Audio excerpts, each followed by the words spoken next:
Leitura do livro do Êxodo, capítulo 3. A mensagem será baseada no capítulo 3 e no capítulo 4. Peço que você deixe sua Bíblia aberta, seu aplicativo já nesse texto para você acompanhar quando mencionarmos os versículos desses dois capítulos. Vamos recordar: Israel, povo israelita, ficou no Egito por aproximadamente 4 séculos, sendo que nos últimos tempos, no final desse período, eles começaram ou passaram a sofrer uma certa exploração e opressão por parte dos egípcios. Capítulo 1, capítulo 2 aqui de Êxodo. Você pode depois, se quiser, lá em casa, dar uma recordada. Essa história é muito interessante.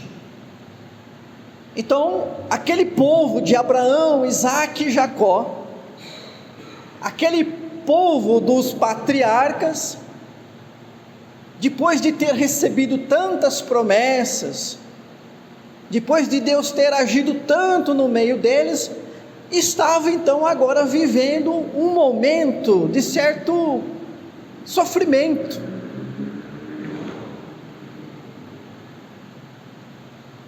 E aí vem a questão: será que Deus, o Deus dos nossos antepassados, o Deus dos patriarcas, o Deus dos nossos pais, Abraão, Isaque e Jacó, será que Deus se esqueceu de nós? Em algum momento você já pensou assim?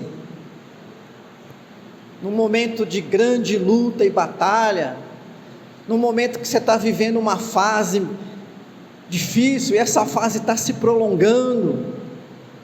No começo você tem paciência, no começo você persevera, mas vai passando o tempo, parece que aquilo vai minando as suas forças, você vai sentindo o desânimo, crescendo, e aí, será que Deus se esqueceu? Será que Deus se esquece do seu povo? O Êxodo já começa nos dando uma grande lição. Não, Deus não se esquece do seu povo. Deus não esqueceu, ou não se esqueceu do seu povo israelita lá do Egito. Deus não se esquece do seu povo. Deus não se esquece de mim, de você. Capítulo 2, versículo 24, penúltimo versículo, antes de iniciar o terceiro, o que nós lemos, né? Lembrou-se da sua aliança. Quando fala que Deus se lembrou, veja, Deus tem uma mente perfeita, Deus não esquece as coisas, não é? Chegou o tempo, Deus então, olha, agora é o tempo. O lembrar-se é: vou intervir, eu vou agir.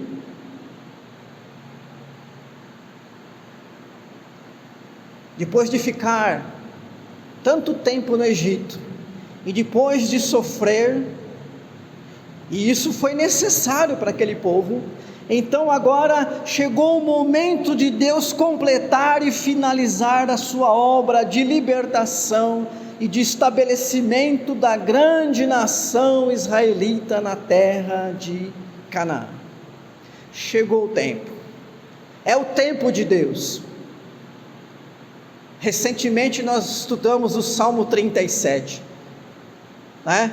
Que nos ensinou a se fortalecer vivendo no exercício da fé. E quando nós vivemos no exercício da fé, nós confiamos, nós entregamos e nós descansamos no agir de Deus, ou até que o agir de Deus se realize. porque nós olhamos para o tempo, de certa maneira, porque somos mortais, finitos, e porque a nossa vida é breve, nós olhamos para o tempo sempre como um inimigo. Um dia perdido, a gente se sente mal, frustrado.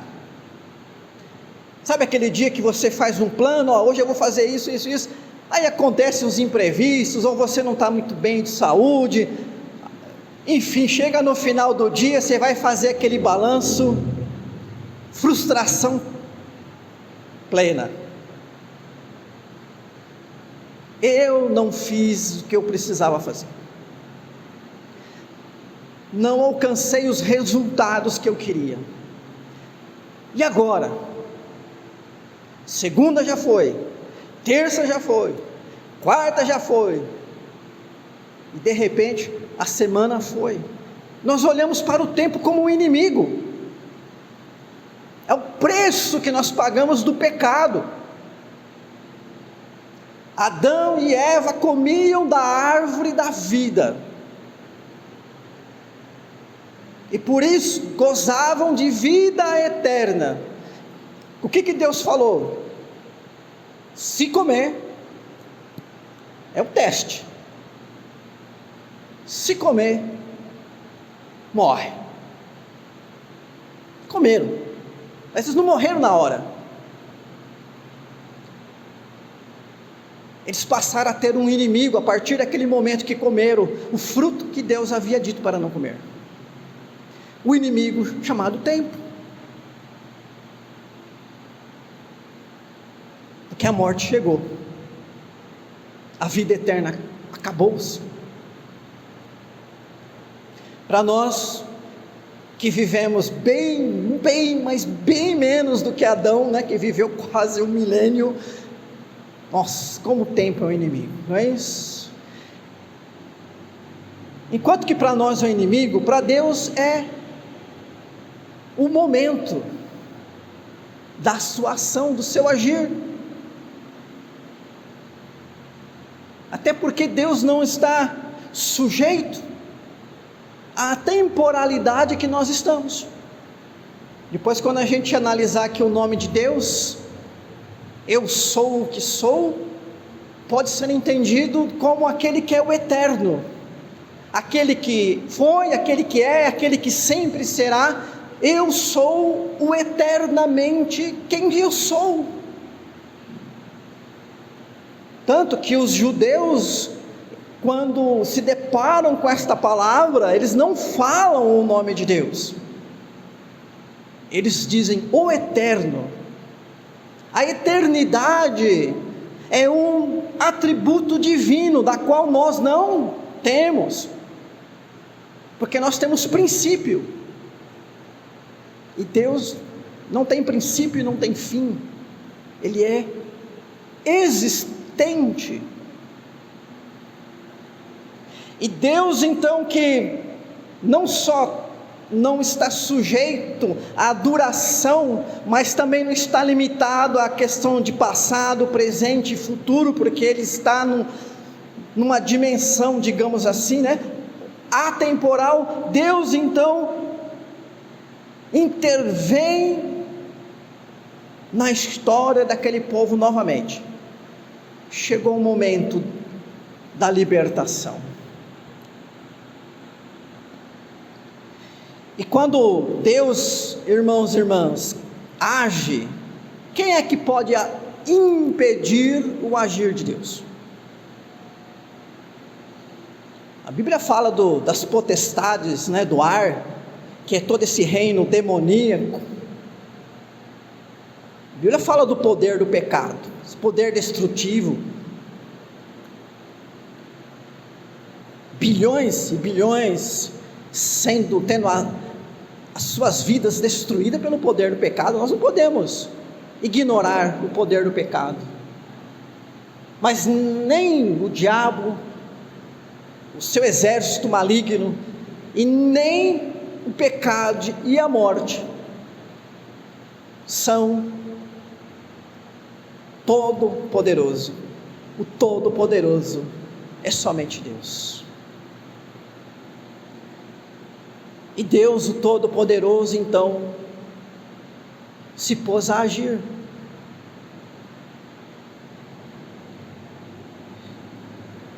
E aí então entra em cena Moisés. Entra em cena Moisés. A partir ali do capítulo 2, começa a se narrar a história de Moisés. Olha que interessante, a Bíblia tem esses acontecimentos, né? Quando era o momento de Davi ser usado por Deus, a Bíblia começa então a falar do nascimento de Samuel.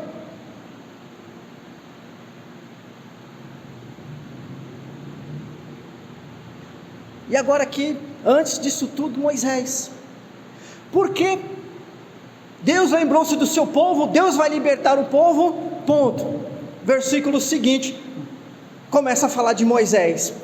Porque, irmãos e irmãs, a obra de Deus inclui a participação e cooperação de pessoas que Ele mesmo escolhe, capacita e dirige.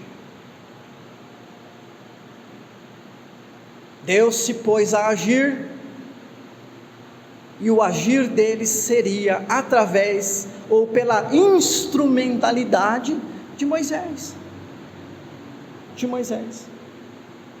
E aí então vem o nascimento de Moisés, a adoção de Moisés, que se tornou um príncipe lá no Egito, a sua fuga para o deserto, né? Se tornou um fugitivo, e lá ele constituiu família lá no deserto, na região de Midian, e então ele se torna um pastor de ovelhas. Ele está lá apacentando ovelhas no Monte Horebe, também conhecido como Sinai. E aí entramos aqui no capítulo 3, quando de repente ele olha e ele vê uma sarça, né? Que é o nosso logo aqui, né? Um arbusto que estava ardendo em fogo, mas não se consumia. Opa, que isso? Deixa eu lá ver. E Deus então começa a falar com Moisés, e ali nós temos a vocação de Moisés, para que fosse instrumento dele. Irmãos e irmãs, isso aconteceu com Moisés, isso acontece com todos nós, isso aconteceu com todo o povo de Deus durante toda a história, continua a acontecer até hoje. Nós também, irmãos, irmãs, vivemos num tempo onde Deus tem muito a realizar nesse mundo. Deus tem muito para fazer. Enquanto não chegar o segundo final da volta de Jesus, há muito que ser feito.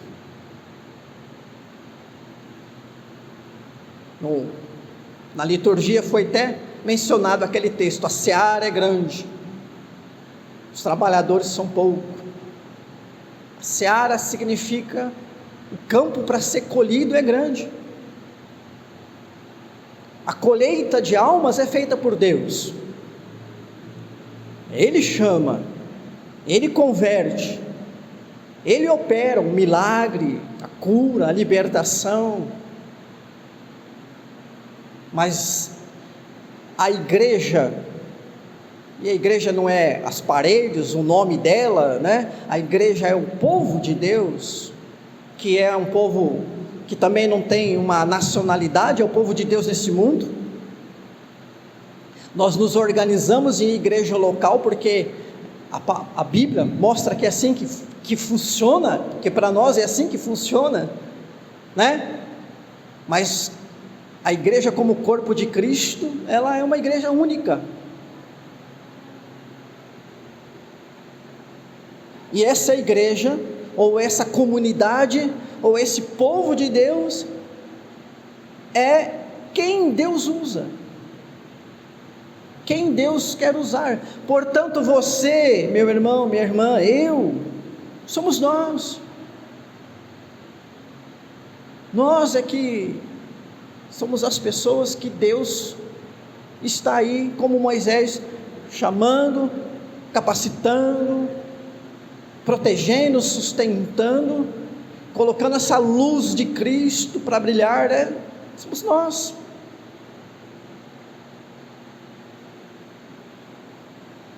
Nós que estamos vivendo,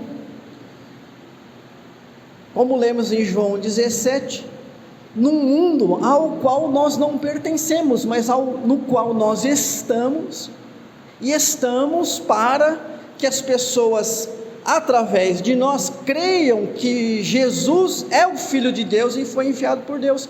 João 17, que nós lemos no início do culto. Não é isso que Jesus disse lá?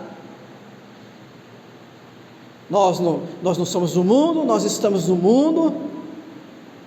É importante e necessário a nossa comunhão, a comunhão com o Pai e com o Filho, para que as pessoas, para que o mundo creia que Jesus é o enviado do Pai, Jesus é o Messias, Jesus é o Cristo.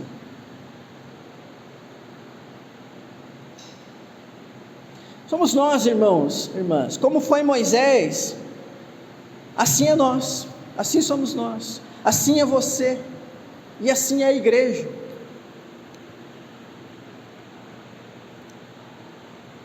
Como é que nós reagimos diante disso? A gente fica pensando assim: se tivesse sido eu no lugar de Moisés. Já pensou? De repente você está lá, num lugar relativamente desértico, cuidando de umas ovelhas, e vê uma coisa maravilhosa acontecendo. Você tem uma visão de algo divino, extraordinário, e de repente você ouve a voz de Deus dizendo: olha, vem cá, eu tenho algo para você, eu tenho algo para o seu povo. A gente pensa assim: nossa, se fosse eu no lugar de Moisés, eu já tinha ido direto. Porque às vezes, irmãos e irmãs, a gente fica pensando assim: se eu ouvisse a voz de Deus, se eu pudesse ver a Deus, ou ver um anjo falando comigo, eu iria, eu faria. Pois bem, Moisés teve essa visão, ouviu a voz de Deus, e a reação dele foi a de um homem vacilante, alguém que disse: eu não.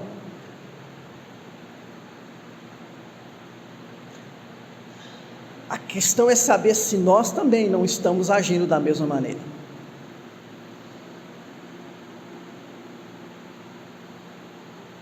A questão é também saber se nós, quando a palavra fala conosco, seja a pregação, seja na leitura da Bíblia, seja na letra de um louvor, quando aquilo fala com a gente, se a gente não se encolhe, não fica olhando para o próprio umbigo, não fica lamentando os problemas da vida, e diz assim: que Deus use outro, porque eu não estou pronto, eu não posso, eu não quero. Moisés foi vacilante, e nós vemos 4 momentos de vacilo de Moisés. Capítulo 3, versículo 11, o primeiro vacilo dele, 3:11. Quem sou eu? Quem sou eu? Moisés quis dizer a Deus: eu sou fraco e insignificante demais para isso.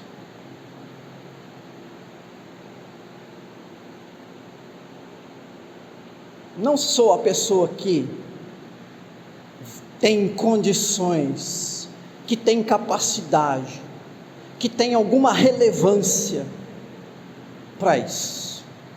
Não sou. Por que será que Moisés pensou assim? Será que foram as frustrações? Alguém que escapa de um infanticídio e ao invés de ser criado pelos pais, é criado por uma família que nem era da mesma raça dele, pelo contrário, que eram seus inimigos, né? Os egípcios. Depois alguém que é criado no melhor do Egito, porque é criado como um príncipe, e de repente se torna um fugitivo e perde tudo e não tem nada, vai viver no deserto. Alguém que num certo momento pensou assim: eu sou o príncipe, eu acho que eu tenho algum poder, e quando viu um egípcio maltratando um israelita, ele foi lá e matou o egípcio, como se ele tivesse a justiça na mão dele, e de repente ele viu que não, ele era tão criminoso como qualquer outro, criminoso para os egípcios.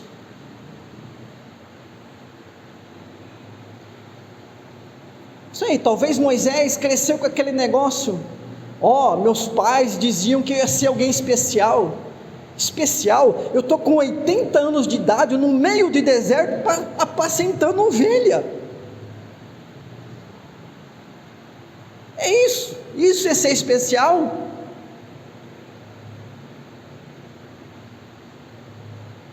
Sei, estou especulando, né? Da onde Moisés tirou isso? Quem sou eu? Da onde, irmãos e irmãs, nós tiramos muitas vezes essa mesma palavra para Deus? Eu sei que ninguém fala abertamente, né? A gente não fala abertamente.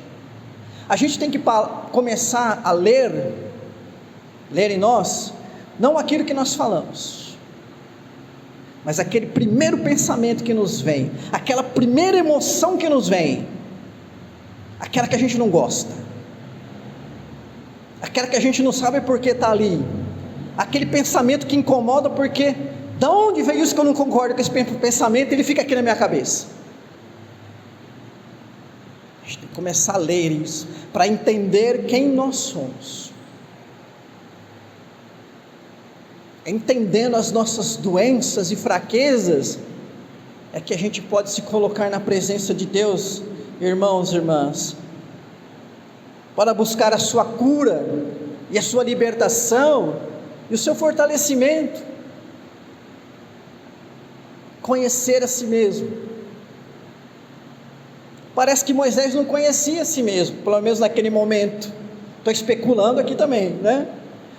Porque tanto tinha condições que Moisés é considerado, na história da humanidade, não é só na história bíblica, na história da humanidade, ele é considerado um dos maiores líderes, estadistas que já existiu. Moisés.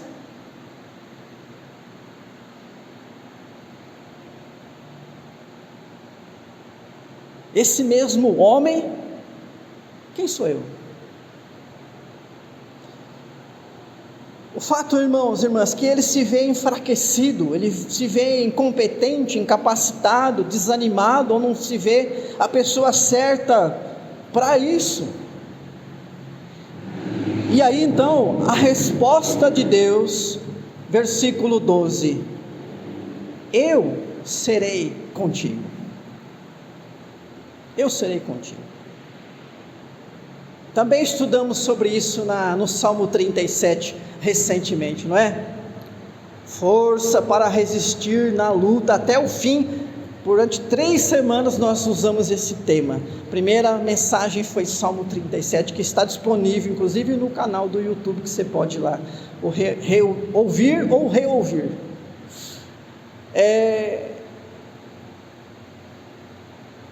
Presença de Deus. Quem é você? Quem é você, Moisés? Na verdade, importa quem sou eu, porque eu vou estar presente na vida de você. Então, irmãos e irmãs, a gente às vezes se pergunta: quem sou eu? E se a gente começar a analisar friamente, a gente vai encontrar uma lista de falhas, de fraquezas, de limitações, mas aí vem Deus e falando: olha, mas eu vou estar com você. é eu que vou estar aí. A obra de Deus é realizada por Deus. Eu estou te chamando, porque é eu que vou estar aí com você, para fazer a obra de Deus. Então, irmãos, irmãs, somos pequenos, falhos e fracos, mas com a presença de Deus, tudo isso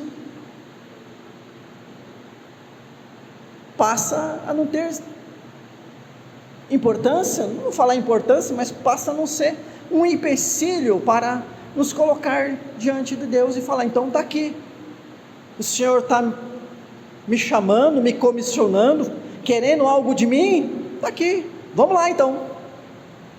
Então, depois da primeira resposta, né, Moisés, eu vou estar com você. Moisés, então eu tenho tudo. Interessante que depois, mais para frente, eu acho que é o capítulo 24, se não me engano, de Êxodo, Deus fala a mesma coisa para Moisés. Moisés estava lá com aquele povo rebelde no deserto. Moisés, eu vou estar com você. E ele diz: realmente, Deus, se você não estiver mesmo com a gente, então que a gente nem saia daqui, porque é só com a tua presença que a gente pode. Ele aprendeu a lição depois, né? Mas nesse momento, irmãos e irmãs, a gente podia pensar assim: bom, agora Moisés vai nada, porque aí a gente pula lá para o capítulo 3 ainda, versículo número 13. Mas qual é o seu nome? Quem é? Que Deus é que está me chamando? Qual é o nome desse Deus?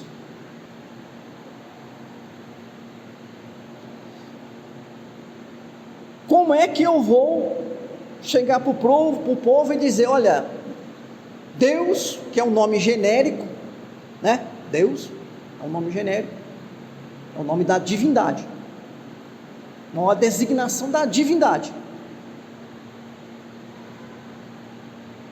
Deus falou para eu vir aqui avisar vocês que Ele vai nos libertar. Que Deus? Às vezes para a gente às vezes isso não faz muito sentido, mas aquele povo ouvia falar de tantos deuses, porque os egípcios, eles não eram monoteístas. Os egípcios adoravam vários deuses, né? Se você já leu um pouquinho da mitologia egípcia, né? Mas Hollywood está sempre produzindo filmes que conta um pouquinho da história dos egípcios antigos, né? E lá a gente vê vários deuses, né? Aqueles deuses que eles tinham. Será que é um desses aí? É um desses aí que os egípcios estão falando? Quem que é? Então, Moisés, irmãos, irmãs, ele quer... Não, mas eu quero saber quem é. Quem é que vai comigo? Quem é que está dizendo para eu ir? E aí, irmãos e irmãs, a resposta de Deus é só no versículo 14: eu sou o que sou. Na nossa mentalidade, a gente define as pessoas pelo predicado, né? Eu sou o Alexandre, eu sou homem, eu sou alguém que tem tantos anos, eu sou alguém que mora em tal lugar, eu sou alguém que tem a formação, não é? Sempre que você vai assistir uma palestra, o sujeito vem lá: eu sou formado nisso, naquilo outro, não sei o que, trabalho nisso, trabalho naquilo outro, trabalho naquilo outro.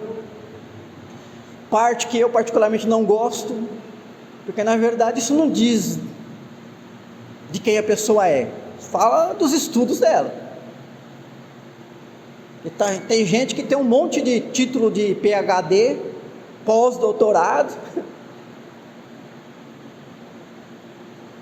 e depois que ele termina a palestra, a cabeça dele é só coisa pecaminosa, não é? É só prejudicar os outros. Quando ele chega em casa, a casa dele é um desastre. A palestra dele ou dela é maravilhosa, né? Mas ele em casa, na sociedade, é uma desgraça. Mas Hoje nós vivemos um tempo que nós somos definidos assim, né, por títulos. Por títulos.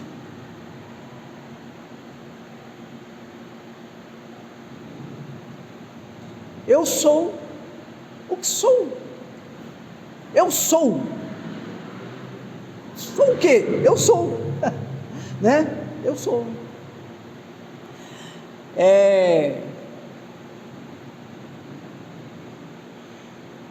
Geralmente se traduz como eu sou o que sou, né? São 4 consoantes. Lembrando que na língua hebraica daquele tempo especialmente, mas ainda hoje é assim, mas a língua hebraica, a língua que foi usada para a escrita do Antigo Testamento, ela não tinha consoantes.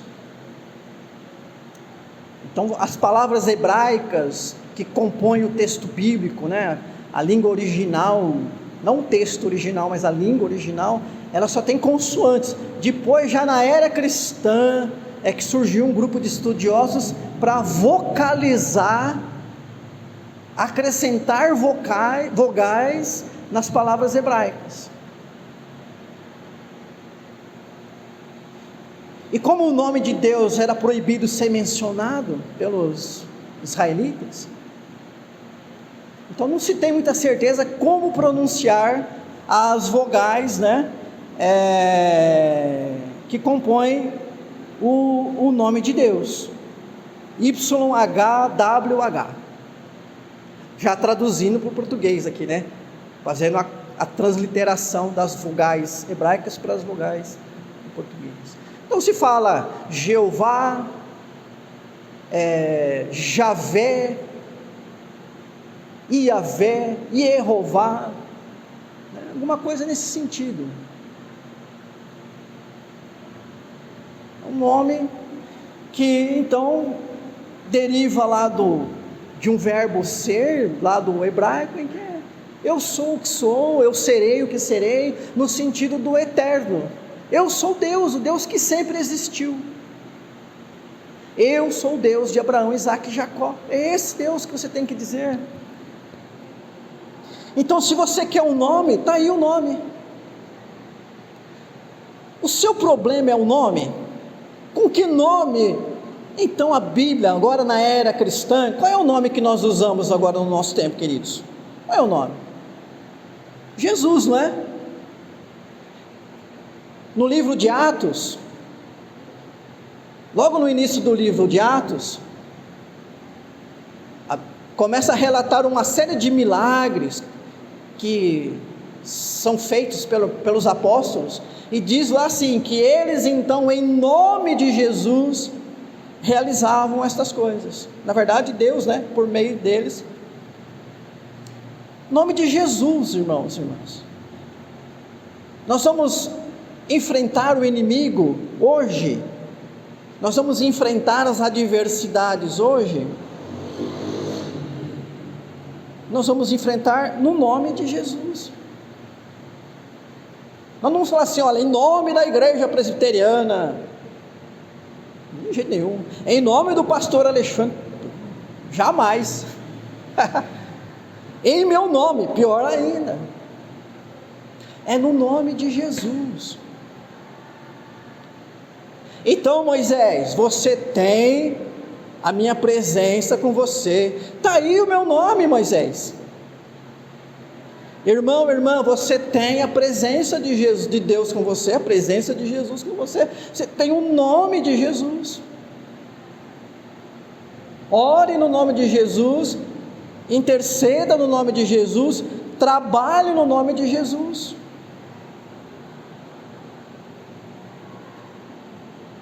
Para terminar, Moisés ainda não ficou pronto ainda, né? Capítulo 4, versículo 1, Moisés diz assim: eles não vão acreditar em mim, eles não vão acreditar em mim.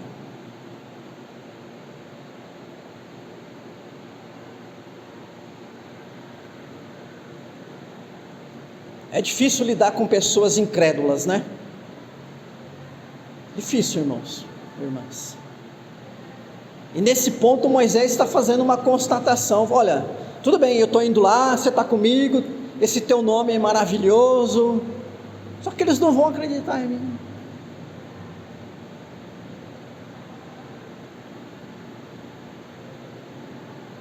Vai lá, Moisés. E aí, Deus primeiro manda Moisés jogar a vara no chão, ela se torna serpente. Ele pegou a serpente, ela se tornou vara de novo. Depois manda enfiar a mão por baixo do manto, tirou, estava com lepra, colocou, estava sem lepra. Depois pegou água, derramou no chão, a água transformou em sangue. Deus dizendo: Moisés, através de você eu vou fazer sinais, eu vou agir, e quando eu agir, quando as pessoas virem Deus agindo, elas vão acreditar. Por isso, irmãos, irmãs, nós não temos que achar que não vamos fazer a obra de Deus porque as pessoas não vão acreditar.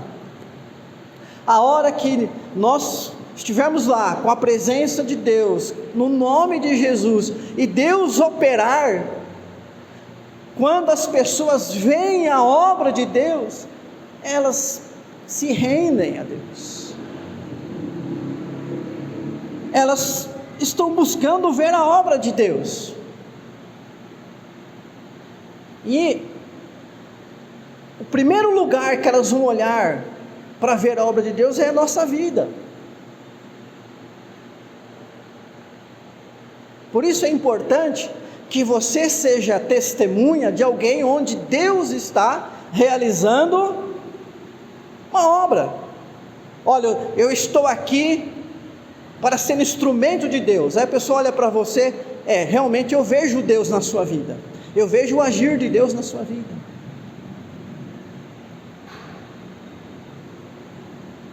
E a última vacilação de Moisés está no capítulo 4, versículo 10, quando ele diz: olha, versículo 10 primeiro, eu não sou eloquente, né? Eu não tenho jeito para falar, para fazer discurso, digamos assim. Capítulo 10 e versículo 13, quando ele diz: Senhor, envia aquele que há de enviar menos a mim. Ou seja, Moisés está dizendo: não, vai outro, eu não. Todo jeito esse homem tentou escapar, não é isso? É que Moisés continuava olhando para si, achando que ele não tinha capacidade. O que é muito comum, né? A gente olhar para a gente mesmo e falar: eu não posso, eu não tenho capacidade. Eu só quero que você pense uma coisa: a obra de Deus é realizada por quem? Por Deus, não é isso? O que a sua capacidade tem a ver com isso? Você está se colocando como instrumento. Você está lá porque Deus, Ele vai falar e agir nesse mundo por nós. Ele não vai fazer uma manifestação de uma sarça ardente como Ele fez com Moisés. Mas a obra de Deus é feita por Deus. A obra é de Deus, querido. Então, o que nós temos que fazer vamos lá, e que Deus faça a obra dele. É só isso que a gente tem que fazer. Se a gente é pequeno, fraco, falho, é lógico que a gente tem que procurar se aperfeiçoar na vida, mas irmãos, irmãs, a obra é de Deus.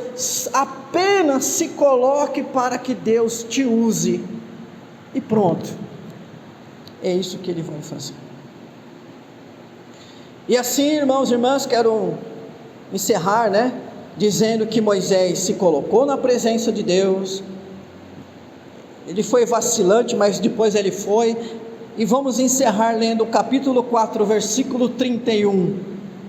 E o povo creu, e tendo ouvido que o Senhor havia visitado os filhos de Israel, eles viram a aflição, inclinaram-se e adoraram. Ou seja, Moisés resistiu, mas no final foi, e ele foi, e o povo creu, e Deus fez os sinais, e Deus libertou o povo. Que assim seja conosco também, em nome de Jesus.